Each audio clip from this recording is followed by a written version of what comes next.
Hello, welcome to the Divine MF podcast. I'm Richard H. Pleim. And I'm Nancy Thurman. And today we're sharing with you the the post-movie night yin-yang note-taking discussion. So last night we watched a classic film, favorite film of both of ours, Bull Durham. Yes. Starring Susan Sarandon, Kevin Costner, and Tim Robbins. Yes. Yes, and so we're going to look at this film and just kind of talk about the yin and yang perspectives that arise in moments of the film. It's not necessary to watch it first. It could be useful to watch this first and then watch the movie, or just remember the movie, or totally watch the movie again and then come back to us.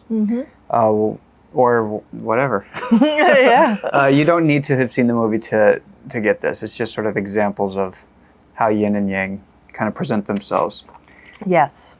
And actually, it's a beautiful example of that, too. Oh, it's quite awesome. Yeah. Yes. So, in the film, we have the three main characters. So we have Susan Sarandon playing Annie, and she represents the yin, the divine feminine. And then we have Kevin Costner, who is the yang, the divine masculine, mature masculine. And then we have Tim Robbins. Oh, so what's his name? Crash. Oh, Crash Davis. Crash Davis. So Kevin Costner plays Crash Davis. Yes. Mature masculine, the yang. Yes. Tim Robbins plays Nuke, who is the young stud maverick. So he is a yang also, but an immature yang, the immature masculine. Right. So to use Jungian archetypes, he would be kind of like the hero before he becomes the warrior. So we have Annie and Crash both kind of mentoring and helping to sculpt Nuke, the young stud, to becoming a more fully embodied yang. Right. Cool. Right. All right. So how does the movie begin? Kind of starts right off the bat. It does. Awesome. So she does an opening monologue where she essentially talks about the Church of Baseball. And what's beautiful about this is she's, of course, declaring her yin-ness by saying this is something she can get behind. Right. This is what her mission in life is to help baseball players and baseball be more expansive and be more, and to grow through that. Right. So right off the bat, we have from old episodes, we were kind of talking about a yin wanting something to support. It doesn't have to be a male in a relationship or a yang in a relationship. It can be a little more abstract. It can be a movement, for example. So her life dedication, is to support baseball, the game of baseball. And so she supports not only the team, but she also chooses one player every year to sort of mentor. Right. To be her project. Yes. Well, and she it's raining. It's raining. I'm glad we have these mics right here. Yes. In baseball, you can win or lose, or you get rained out. That's right. Yes. But we're under some cover here. So essentially something specific about her, and she goes on to say after this, as we're being introduced to her character, she essentially talks about how she's there to give them life lessons and wisdom, and they're there to give her a feeling of safety. Yes. And security. Yeah, totally. Yeah, she says, and this is again the opening monologue, I make them feel confident, they make me feel safe and pretty. Yes, right. And she said it's not exactly fair, you would maybe say, that it's only for 147 minor league, I think 147 games. Right. But it's only for a short season that she feels safe and pretty, but she knows she can do it again the next season. Right. Well, I mean, yeah, it says that, but I never get a sense from her that there's never to me a neediness. Well, maybe there is. a neediness of her needing. Maybe she identifies so strongly with the yin that's. Well, okay, so I'm kind of backpedaling. So the first statement was, she seems so confident that I don't think she seems to need to feel safe. Right. However, it definitely doesn't sit well with her later in the movie when Nuke goes, "Oh, I'm on a winning streak because we haven't been spending time together," and she is kind of like, "Whoa, what gives?" So, Right. So that's why I kind of backpedaled. Yes, because that's super true. Because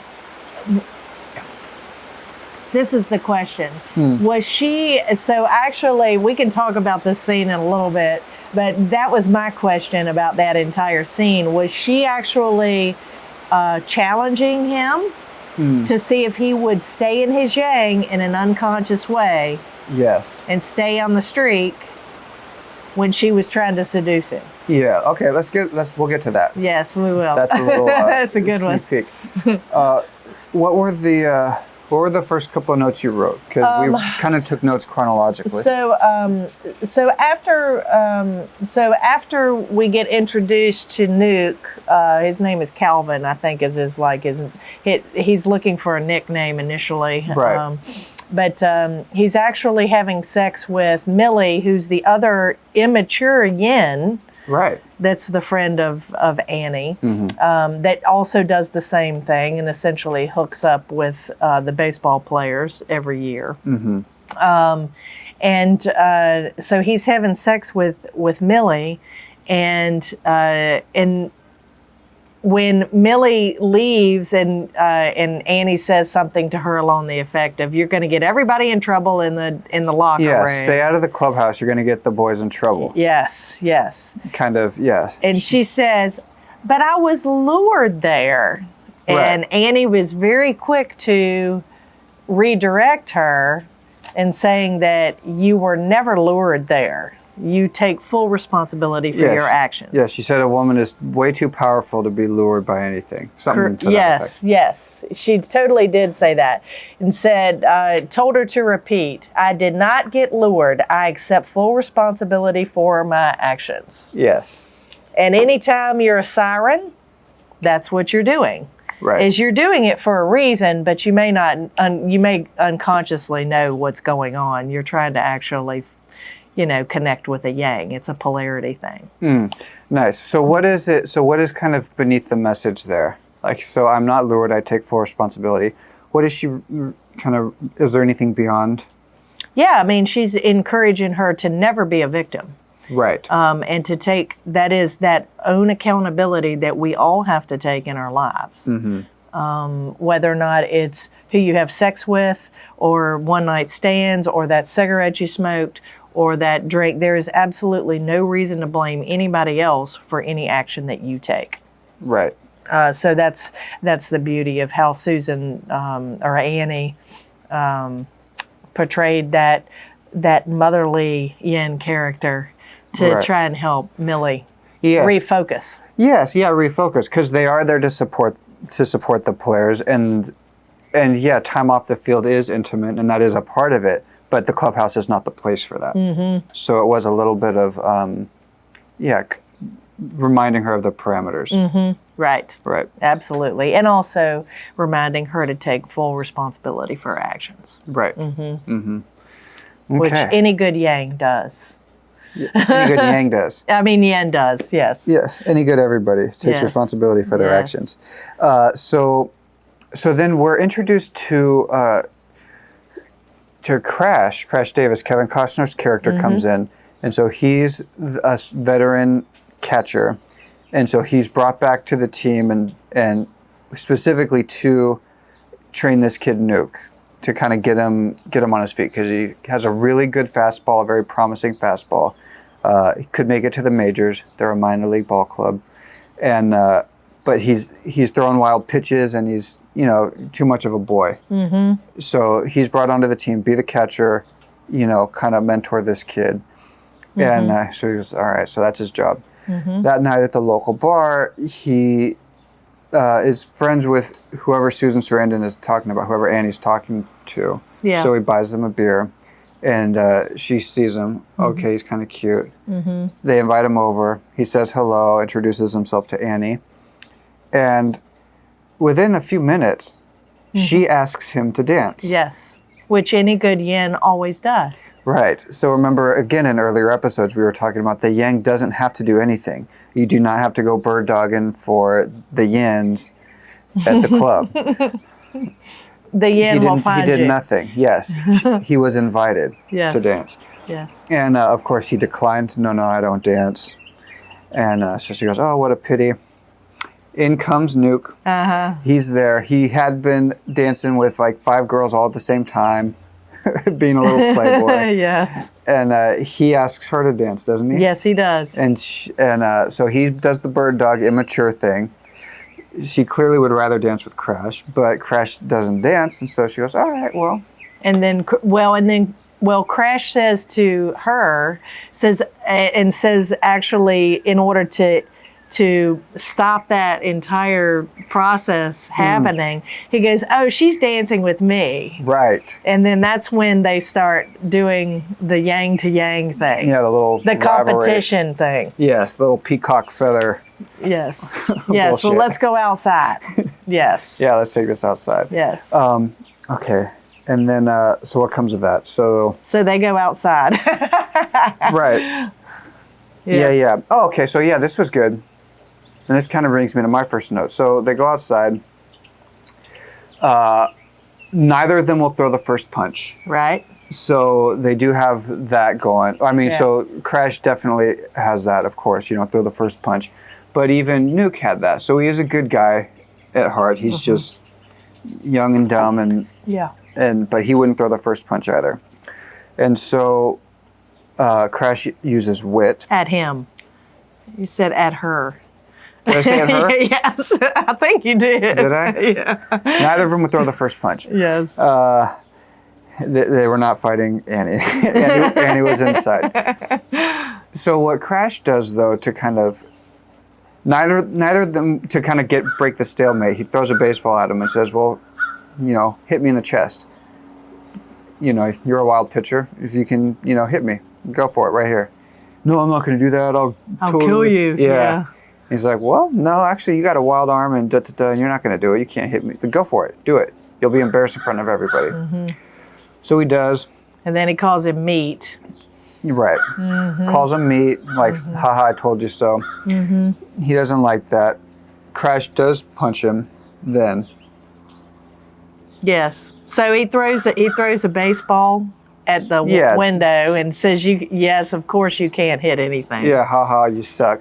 That makes Nuke mad. Crash punches him. Yeah. Afterwards, he knocks him down and he gets him up and says, "Okay, yeah, calm down, come inside, I'll buy you a drink." I'm your new catcher. Right. And so I thought that just was such a great Yang moment because it's not about winning the fight and being top dog, but it's about making it right. And that's such a beautiful thing to just, "Oh, I'll buy you a drink." Okay, yes, the argument's done. I won that thing. It's over.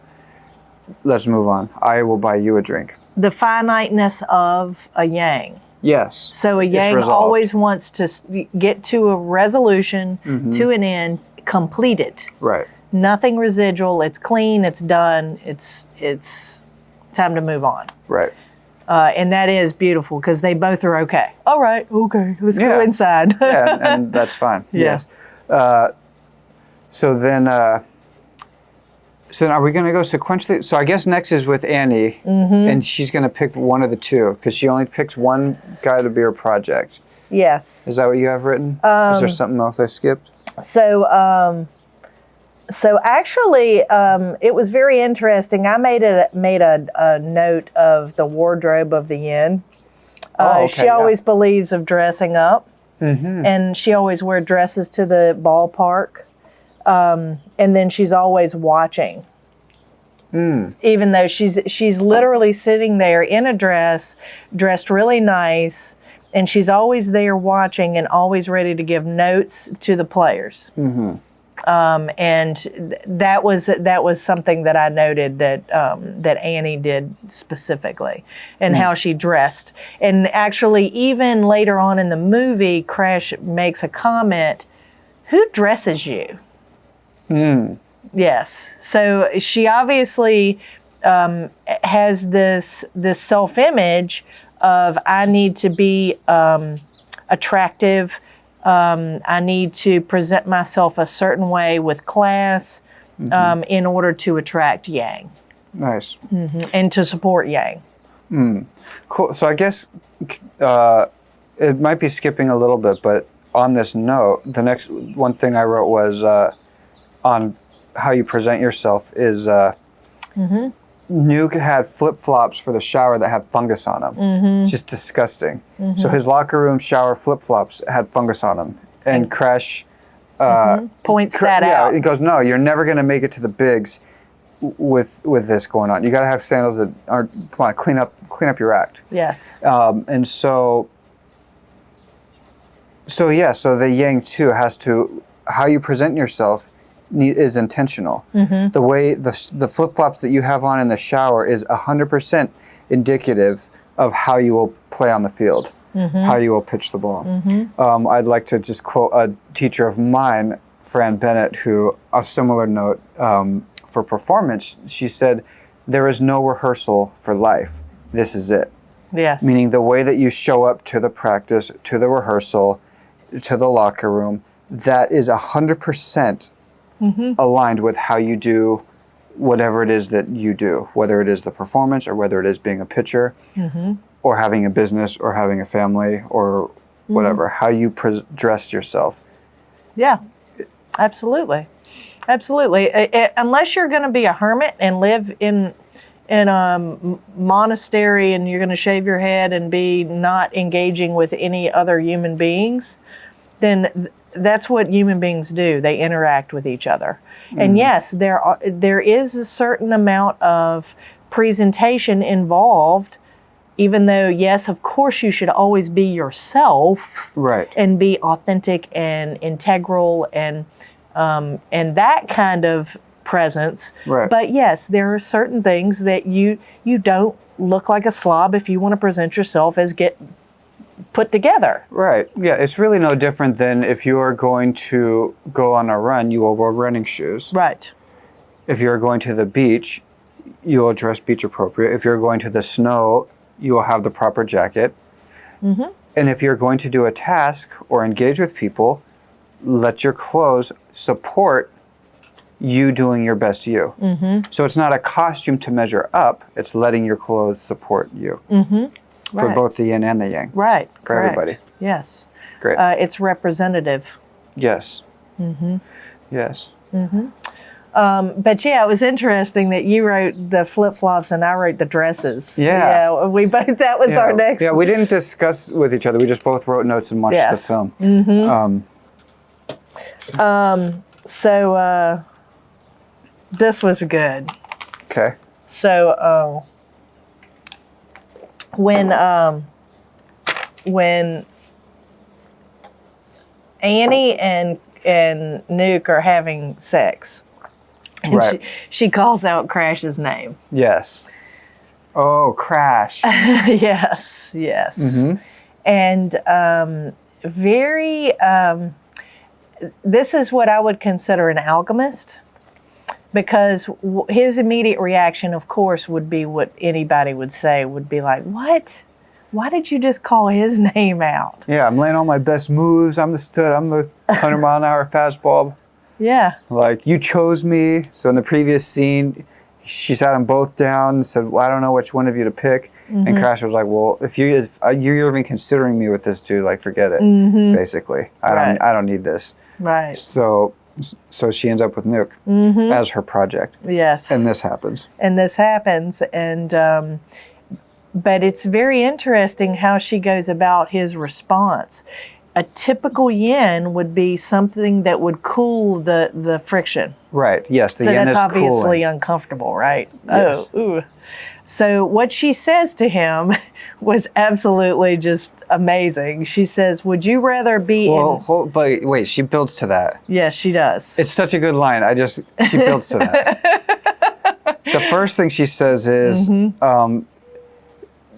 a woman under passion will say any old thing. Yes. Yes. Like, don't listen to me. A woman going through such passion will say any old thing. Don't even worry about it. Yes. And that doesn't satisfy him. Yes, it does not. And then she says, and then she essentially says, would you rather be in bed with me and me call his name out, or would you rather me be in bed with him and call your name out? yes. Which is a typical, like, that is the cooling. That's masterful. It is. That's alchemy there. It is alchemy. Because she didn't apologize. No, she did not. She left it up to him. Well, at least you're the one here with me. Mm-hmm. Right. Exactly. Exactly. So what would you prefer? Yes. Yep. And she did. She totally, he was like, well, if you put it that way, okay. Yeah, he was like, all right, yeah. Oh, okay. I'm here with you. Yeah, totally. Yeah. That was awesome. Yeah. Okay. But I would call that the siren or the alchemist. That's my term of trying to cool a situation that needs cooling. Okay. So the next note I wrote was kind of a broader one. So I don't know whether you want to give your... I'll just give it and then you can decide what's the way to go, because I'm not too sure. So I wrote how Annie supports Nuke and how Crash directs him. Throughout his whole... The whole movie that happens. Thing. Yes. She's the yin. She's offering him support in all of these ways that we can talk about. And Crash gives him direction. Right. And also activates his intention, like his will, and helps him find his will. Yeah, I would say that's direction. Like, hey, no, over this way. No, that way. And I think he encourages him, too, to find that energy to go there. He does encourage him, but sort of through action. So, like, one example I'm thinking of is, Nuke shakes off the pitches. So the catcher decides what the next pitch is going to be. And he kept saying, no, I don't want to throw that one. I want to throw the fastball. Like, I want to bring the heat. So he was questioning the catcher, who's the captain of the team, and this is his mentor. And so what he does is he goes, no, you don't call me off. He's like, no, I want to bring the heat. And he goes, all right, go for it. And he tells the batter, okay, here comes the fastball. Yep, and he dings it. Home run. He hits the bull. Yes. So he teaches him in that way. So I wouldn't say that's the most encouraging moment, but it's certainly a direction. No, you were pitching very well, getting all these strikeouts. Everything was wonderful. Why do you all of a sudden want to not trust this process? Right. So, okay, if you want to do it on your own, this is what happens. He helped him find an ego check. Yes. Yeah. Which multiple different, Susan Sarandon's character, Annie gave him multiple ego checks too through the entire movie. What was one? One that stands out is when they came back from the road trip and she goes, what's all this me stuff?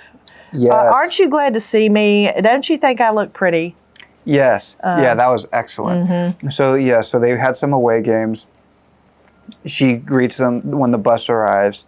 And he gets in the car and he's just like, oh, I did this and I had this and I just all talking about himself. And she says that. Yes. But she said it in a way of confidence. She knows she looks good. She knows. She was teaching him. Right. Like, hey, get out of your own way. Be here now. Yes. Be in the present moment. Yes. And let go of what's just happened. Because it doesn't matter anymore. Exactly. So, and actually that kind of led into the garters. So she essentially encouraged him to wear, she handed him garters. Right. And to wear them under his uniform so that they essentially distract him from thinking too much. Right. Which is a great distraction ploy, because he's thinking about Annie, he's thinking about these itch. This doesn't make me gay, does it? Right. He's thinking all these things that are not about the pitching. Right. And he knows it. He realizes that he can't think in order to pitch well. Yes, and he kind of catches himself. He dumbfounds himself. he's thinking all of these random things. He throws this awesome strike, and he's like, "Whoa, did I even throw the ball?" Exactly. Oh, okay. Like, awesome. Yes, exactly. But yeah, the garters actually, that's a prime example of, yet again, she provides support to him, even though she's not even next to him. Yes. And even with the garters, Crash gives him direction. Yes. So he's in the locker room in the back corner, like putting it on, and so Crash gives him shit. Oh, you look cute. No, these are cute. Like, all right, yeah, right on. Like, okay. That's hot. He says that's hot. Yeah. Oh, he said that's hot. Yes. And then and he said Rose goes in the front big so boy. the last thing he does before he leaves, he like adjusts it. And he goes, yeah, the rose is in front, big boy. Yeah. So Crash is like, yeah, okay, but here's how to do that. If this is what you're going to do, do it right. Yes. Yeah. That's such a good scene. Yes. Yeah, that's one of my favorites. Because he goes, may I? Yes. Right. Rose goes in the front, big boy. Mm-hmm. Yes. Mm-hmm. So before we go to the next one, this podcast is brought to you by Bull Durham. Go watch it on your streaming. Yes. No, they're not actually a sponsor, but this is brought to you by Shared Heart Journeys, sharedheartjourneys.world, tools for the awakening life. Go ahead and log on now, fill out the contact form, and we would be happy to help you identify your personal, unique yin-yang balance and kind of use that knowledge to help you to find the proper alignment to achieve whatever it is that's going on in your life, whether that is some career shifting or changing, building, relationship, work, or any other area. You tell us. Yeah. So sharedheartjourneys.world, book a free 30-minute consultation before you begin your personalized 12-week journey with either Nancy or myself. We're on the Facebook and the Instagram at Shared Heart Journeys. And so you can go ahead and get some other insight from us there. Yeah. Cool. All right. The seduction scene, are we there yet? The seduction scene? Yeah, where she's in the kitchen table. Let me do this one first. So I loved how, so Nuke's wanted to just strike out, and Crash comes out and says, hey, no, strikeouts are fascist. Ground balls are more democratic. Yes. So meaning, and hey, entertaining. It's more entertaining. Yes. So he says strikeout, it's boring and it's fascist. You know, throw some ground balls. It's more democratic. Yes. Like, let the other team shine too. Yeah, you're the pitcher. And yeah, you can throw the strikeout, but let the team support you. You have a team here behind you. Let them shine too. Let them thrive with what they do. It makes it more fun for the spectators, and they get to enjoy. They feel good when you're on the mound. It builds camaraderie. It builds community. So being the yang, being the leader, being the king, being the pitcher, there is necessarily a duty to those around you. It's not about you. It's about what you are able to provide. That's so awesome. You're just kind of a placeholder, really. It's not about you. And so Crash gives him that lesson. That's awesome. Which I thought was an epic yang lesson. Yeah, that's so good. So good. And that's what he had. He actually had in his sights, he was thinking about the big picture. And it's because he had been in the minor leagues for 12 years at that point. Right. And sometimes that does take years and years and years of practice. Right, it's wisdom. It is wisdom. He's sharing his wisdom. He also had some time in the pros. On the show. Yep. Yes. Yeah, that's awesome. Yes. That's so good. All right. Yeah, seduction. So this is an interesting scene. So when Newt comes home and he's saying we're not going to have sex because we're on a winning streak. Yes, so he believes that the winning streak is because he hasn't been having sex. They've been on away games. He's doing well. He thinks it's because they didn't have sex. Those of you that haven't played baseball or don't know baseball players are so superstitious. They'll do any stupid thing. Like they wear the same helmet. They chew the same amount of bubble gum, socks, don't wash your socks. There's all kinds of random shit. So, yes. and so this one for Nuke was, well, actually it was kind of, so Nuke kind of thought, yeah, I think it's because I haven't been having sex, and Crash encourages it. Yes. He goes, he goes, yeah, probably, or something. But Nuke says, oh yeah, or something, I can't wait to see Annie. And Crash says, you're gonna mess with a winning streak? I can't believe you would why would anyone mess with a winning streak? Yes. So that was a kind of little hint that Crash wants Annie still. Yes. So now they're back home. Yes. And what happens? And so Annie is trying to seduce him on it while he's eating breakfast.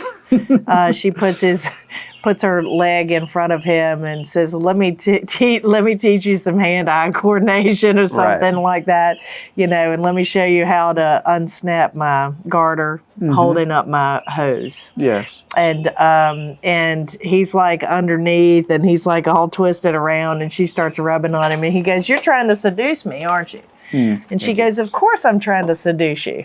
Right. But the gist is he stands firm. Right. In his decision to not have sex. Right. Until after they lose. Yes. And so she goes, well, what did Crash say? She asked him, like, well, what does Crash say? Well, Crash said I shouldn't. Respect the streak. Yes.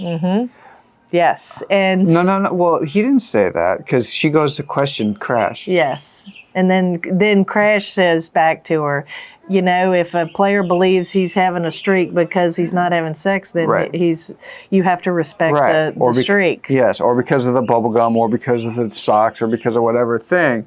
Like, then that's true. Right. Like, then it is, and you know that, he says. Exactly. Oh, which is so what I want to talk about. But did we skip anything with the seduction? So I think my comment about that was actually where she is unconsciously challenging his conviction.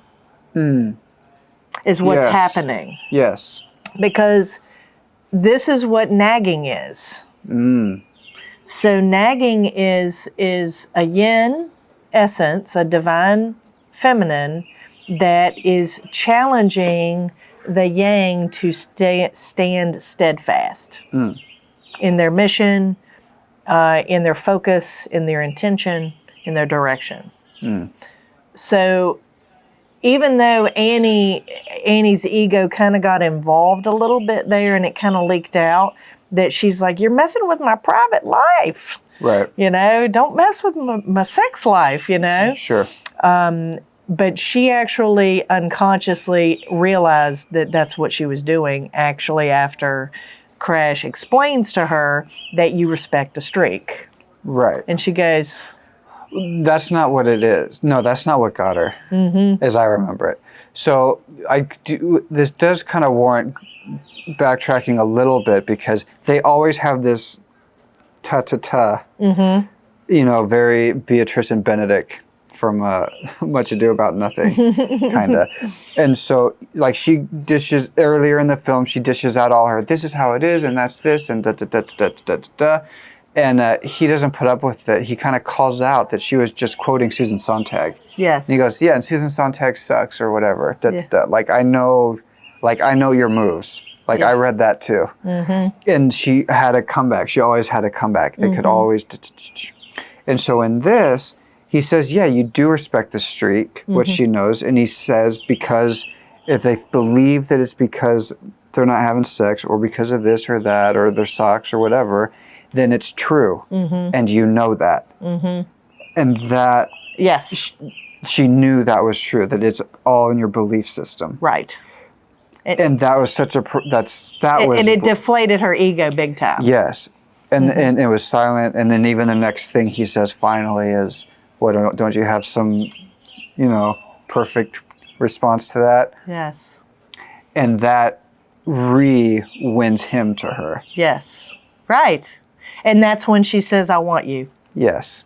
And that exactly what happened is he yanged the shit out of her. And he was like, this is the way it is. You know this is the way it is. And she was just like, she couldn't say anything, but I just want you. Right. Yes, because he held his line. Yes. Yeah. He didn't overextend his line. He didn't do anything to anybody else. He held his own line. Right. She came into his house, had all this stuff to say. Yeah. This was his response, and that's it. So it's not a showboating. It's not an overpowering. It's not anything like that. He just was to himself, held his own truth, owned it. Yes. And could not budge on it because it was his conviction. Right. Absolutely.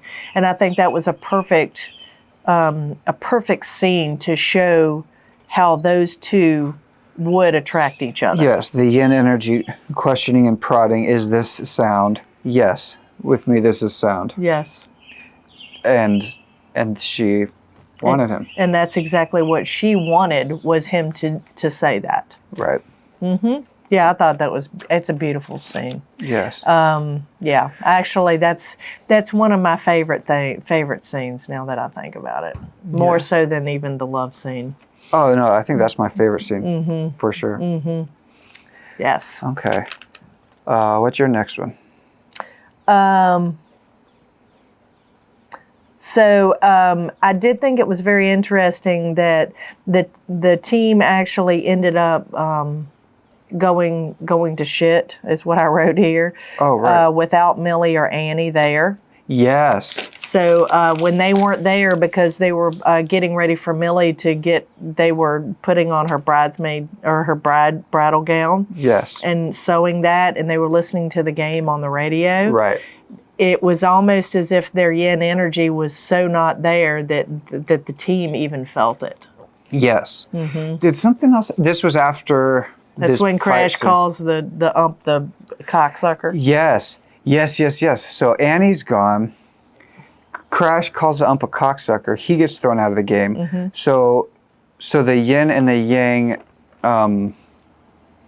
supports for the team. Yeah, supports, but what was I going to, like chaperones, or like what's more, another word like that? Something like that. So the mature yang and the mature yin are not there, and it all goes to shit. Yes. Excellent. Yeah. The team just, and it was like a cursed mitt and, 9 errors or whatever. And right. Yeah. And to be specific, it was already going to shit because Annie wasn't there. Yeah. Already it was going to shit, which led to Crash being kicked out of the game for yelling at the blue. Right. Calling them names. Right. So it was the yin energy. There was not the support there. And it all crumbles. Even the tried and true seasoned yang can't do it without the support. Right. He'll get thrown out of the game. And he did. And then all that's left is the little kids. Yes. Yes, the kingdom. For sure. Yep. Excellent. I thought that was pretty awesome. Okay. So I'd like to get your take on what I found to be a yang alchemist move. Okay, so we talk about with the yin, and in your curriculum, the yin archetypes. One of them is the siren / the alchemist. And so, and the magician is kind of the male counter to that. Yes. And so what about this alchemy? They're out on the road. And the guys are tired. There's like another tour bus filled with like gymnasts or cute or ice skaters. Ice skaters, yes. Yeah, and they're like, oh man, we gotta hang with the girls. That's what we really need. But we have the game tomorrow. And Crash goes, oh well, yeah, it'll rain out tomorrow. And they go, what? There's no rain. Like it's whatever. It's all sunny. The weather forecast, like there's no rain anywhere near. Like it's not happening. And he goes, no, I'll get you. If you want to rain out tomorrow, I'll get you rain out. $100. And they're like, all right, yeah, I'll take it. And so what they do is late at night, they all have a bunch of beers. They drive out to the field, and they turn the sprinklers on, and they flood the field. And so Crash knew how to create a rain out. Because in baseball, you don't play on a messed up field.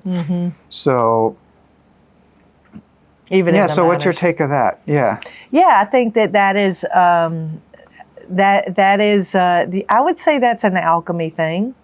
I would also say that it is a knowledge, like accumulated knowledge over the years Yeah. that he just was sharing with the younger ones. If you notice that it was the fielders, Right. it was not Nuke involved Right. in that. So he was actually helping the teammates at that point as well. Yes. So yes, I think that is an alchemy. I also do think that he was just sharing wisdom too in general. Yeah.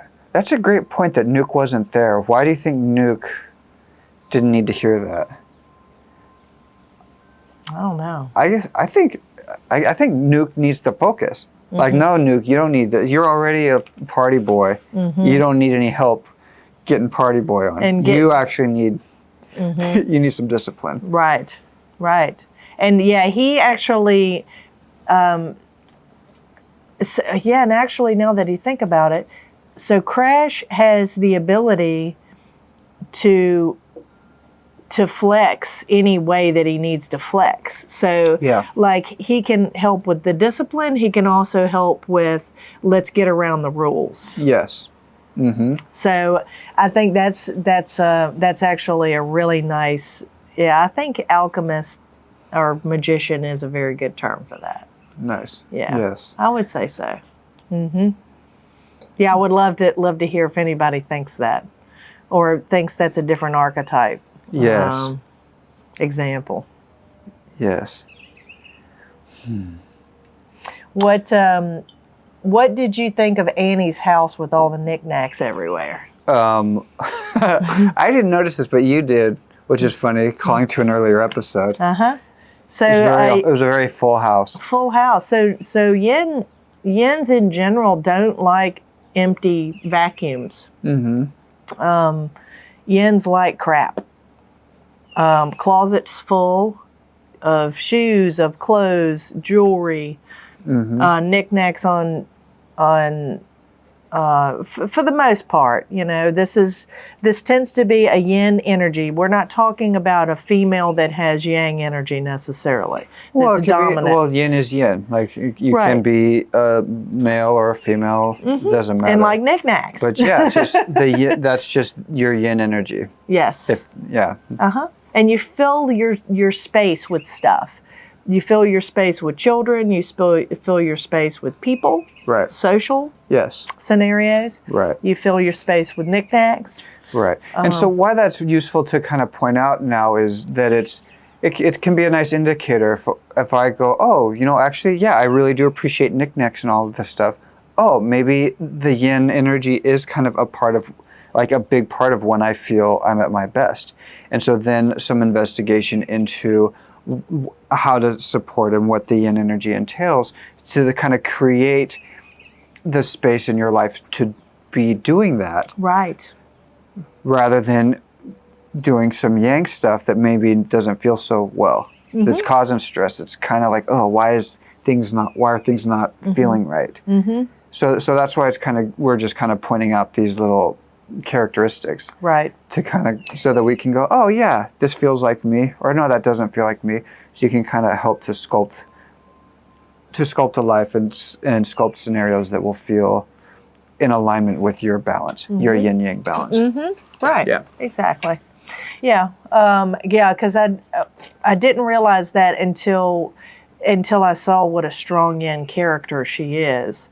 And then I started looking at other things, other details in the movie besides just the conversations, the interactions, the actions that she was doing as Annie, but also just the scenario.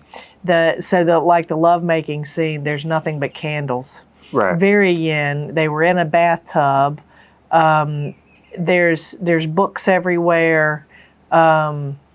It just reeks of this yin supportive, loving energy. It was like pure love, is how I would describe her and him once they got together. Right. So spoiler alert. Spoiler alert. Yeah. Let's see. Sharing being in the show for 21 days. So this is Crash talking to the team about being in the pros. Yep.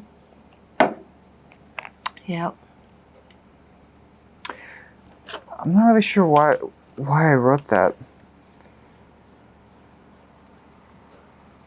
I mean, it was wonderful. He wasn't coming from a place of bragging.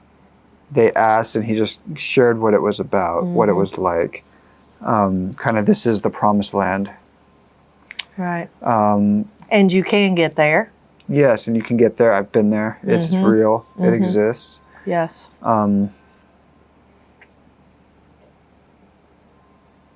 Maybe shining a light on the hope for them. Yes, giving them hope. Yes. Yes. Yeah. Nice. That's kind of where I'm feeling that. Which, any good leader will do that.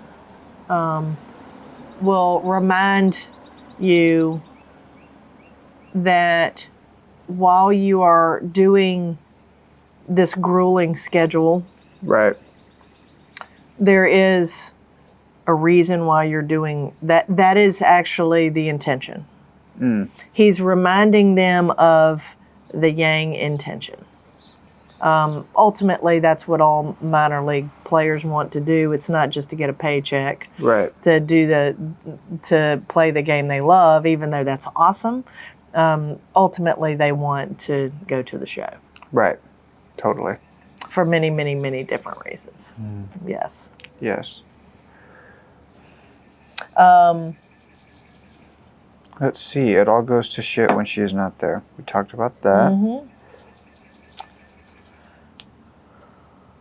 So yeah, and actually, kind of my next note was saying when she said goodbye to Nuke, when he got called to the bigs. Oh, yeah. Let's talk about that. Because they finally lose, and he comes rushing in, and he's like, "We lost." Right. And but he's of course there with his father, and they get the phone call, and he's going to the bigs. Right. So she very quietly, and not in a detached way, but in a loving way, I just want to say goodbye to you, and you're going to do great. Right. And that's what she was doing. She was yet again, even all the way up to the end of their relationship, I will support you until you walk out this door. Right. That was the last thing she said. Drive safe before they left. Right. So that's yet again, she was showing him that level of support that you'll be fine. You'll be fine. You're going to do fine. And you don't need the garters anymore. You're ready. Yes. She says you're ready. Yeah, which I thought was great. How she's supporting him all the way up to the end, even though she knew he was leaving. Yes. Yes, supporting him, but also, letting him go. You don't need the garters anymore. Yeah. Yeah. My job is done. Right.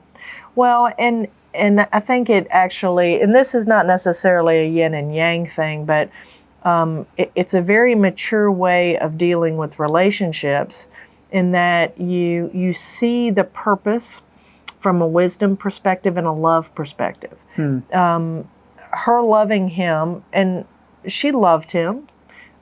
She wouldn't have supported him if she didn't. Right. That's what yins do. That bubble relationship, as long as it lasted, he just moved out of the relationship, and it's okay. And she saw that. She was able to see that from a bigger, wiser perspective than, oh no, I'm going to be alone and not safe again. Right. Like that did not bother her in the least bit. No. Super mature about it, and said, you're going to be fine. And yes, you'll be fine. And you'll never come back, and it's okay. And essentially teaching him, how to move through relationships if you needed to in a mature way, which I think was good. Nice. And then, of course, she and Crash get together at that point. Right. Well, first, before that, though, some Crash's parting wisdom to him as he sends him off are, well, one, he teaches him how to give interviews. Here's what you say to people. He also, they get in another fight, and this time Nuke punches Crash. And so he gets knocked out. He goes, "Which arm did you hit me with?" He's like, "I don't know, the left." And he's like, "Good. Don't ever punch a drunk with your pitching arm." Right. So even then, he's still coaching him.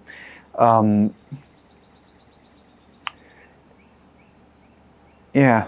Well, and that's yet again, it's the Yang being supportive and trying to give him as much wisdom as he can. Right. To get him ready. Yes. Yes. Yes.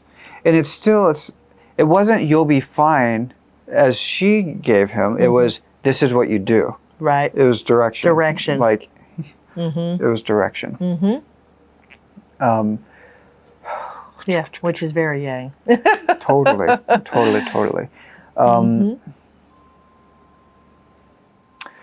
Man, there was something at the tip of my brain, but I forgot it before we talk about them getting together. I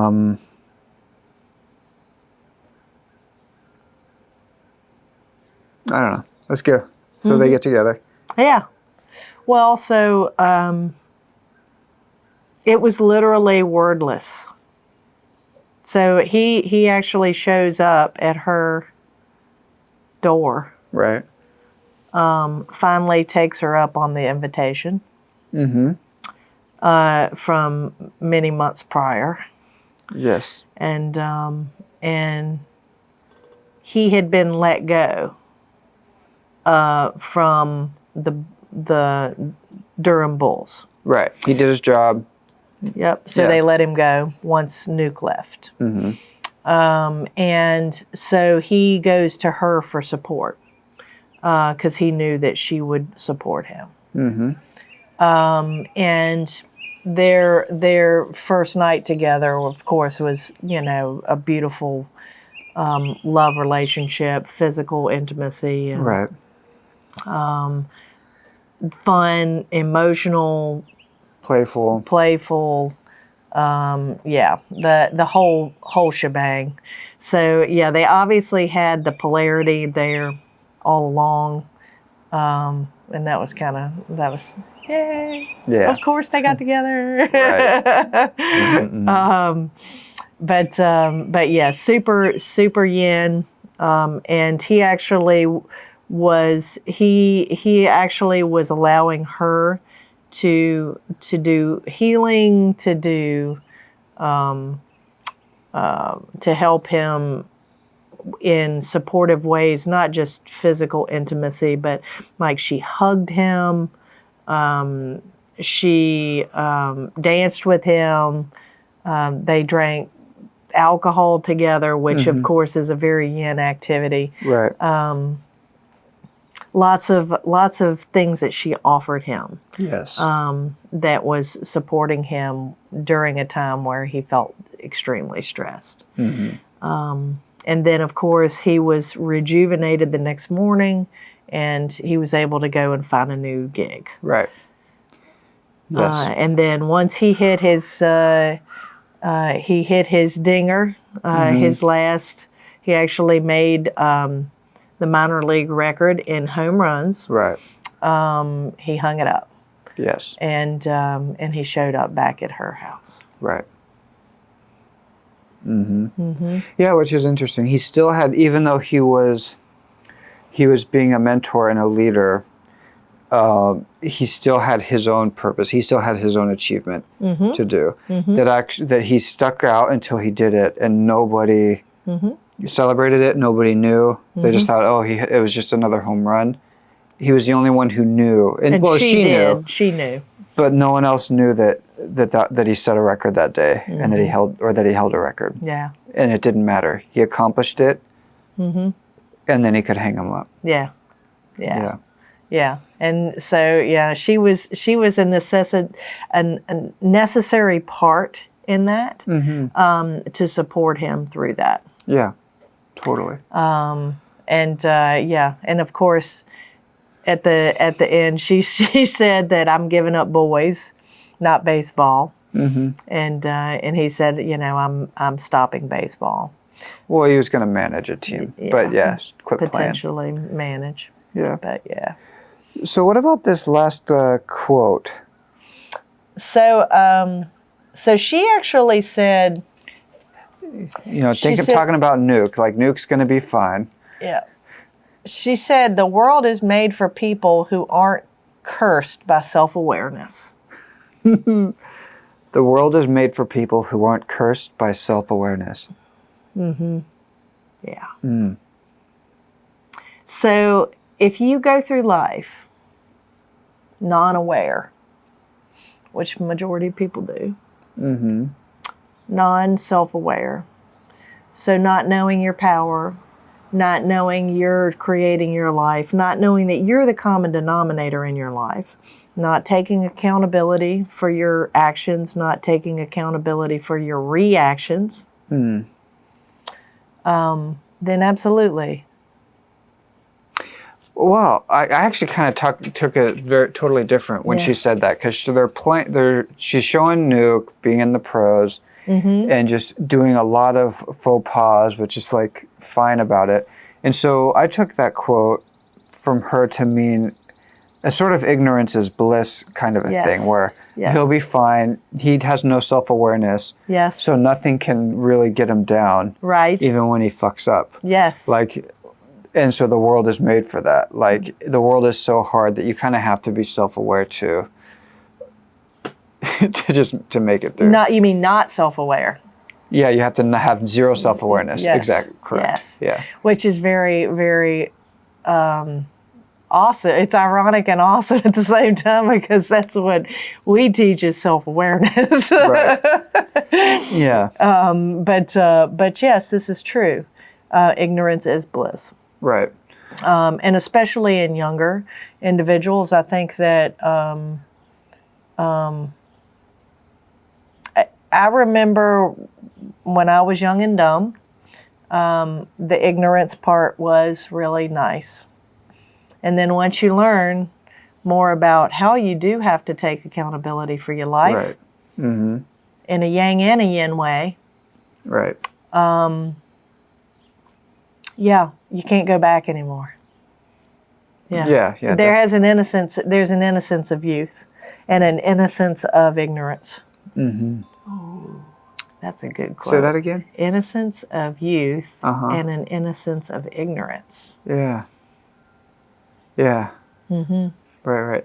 That's the subtitle of Birdman. The unexpected virtue of ignorance. Yeah. Yes. So I don't know, maybe next week let's talk about this, because I think there's a lot to unpack with just this final quote. Yeah. That sounds good. But we've been baseballing for a good 9 innings here. Yeah. I like it. Like Bull Durham. I know. So, we thank you for joining us. This has been fun. Actually, I love Bull Durham. Yeah, it's great. We could talk about this for hours. Totally. So yeah, check out the film. I don't know where it's streaming, but it's streaming somewhere. There are wins, there are losses, and there are rainouts. Yes. So cool. This has been an episode of Divine MF Podcast. Check out sharedheartjourneys.world to unpack your yin-yang balance with Nancy or myself. And we'll see you next week. All right. Bye. Bye, guys.